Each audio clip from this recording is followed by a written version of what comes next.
Isso nos leva à questão das escolas. Com efeito, os métodos de desenvolvimento da consciência de si, da unidade do eu permanente e da vontade, só podem ser dados por escolas especiais. Devemos compreendê-lo claramente. Os homens no nível da consciência relativa não podem descobrir esses métodos por si mesmos, e tais métodos não podem ser descritos nos livros nem ensinados nas escolas comuns, pela simples razão de que são diferentes para cada indivíduo e de que não existe método universal igualmente aplicável a todos.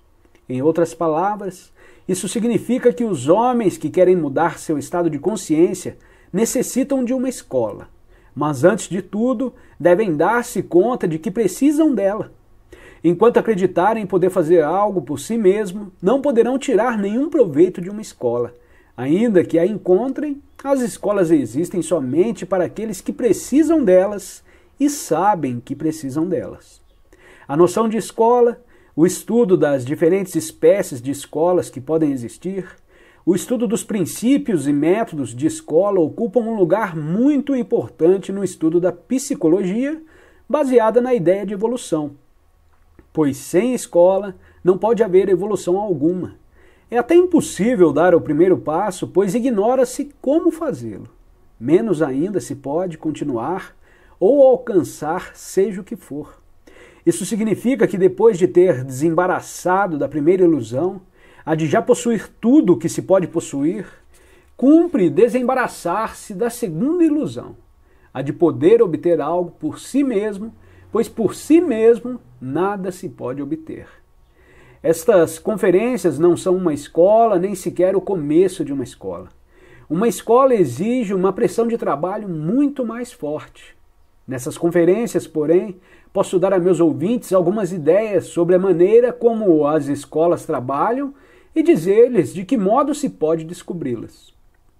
Já dei duas definições de psicologia. Primeiro, disse que psicologia era o estudo das possibilidades de evolução do homem, e depois que psicologia era o estudo de si. Queria dizer que só a psicologia, cujo objeto é a evolução do homem, é digna de ser estudada e que a psicologia que se ocupa de uma única fase do homem, sem nada conhecer das demais, evidentemente incompleta e não pode ter valor algum, nem sequer de um ponto de vista puramente científico. Isso é, do ponto de vista da experiência e da observação. Com efeito, a fase atual, tal como a estuda a psicologia comum, não existe separadamente como tal e comporta numerosas subdivisões que vão desde as fases inferiores até as superiores. Além do mais, a própria experiência e a observação mostram que não se pode estudar a psicologia como se estuda qualquer outra ciência, sem relação direta alguma consigo mesmo. Cumpre começar o estudo da psicologia partindo de si. Se confrontarmos, por um lado, o que podemos saber sobre a fase seguinte da evolução do homem, no curso da qual adquirirá a consciência, a unidade interior, um eu permanente e à vontade, e por outro, certos dados de observação de si, que nos permitem reconhecer que não possuímos nenhum destes poderes e faculdades que nos atribuímos. Tropeçaremos em nova dificuldade, em novo esforço para compreender a significação da psicologia, e sentiremos a necessidade de nova definição. As duas definições dadas na conferência anterior não são suficientes porque o homem não sabe qual evolução lhe é permitida. Não vê em que ponto se encontra atualmente e se atribui características que pertencem às fases superiores da evolução. De fato, ele não pode estudar-se sendo incapaz de distinguir entre o imaginário e o real nele. O que é mentir?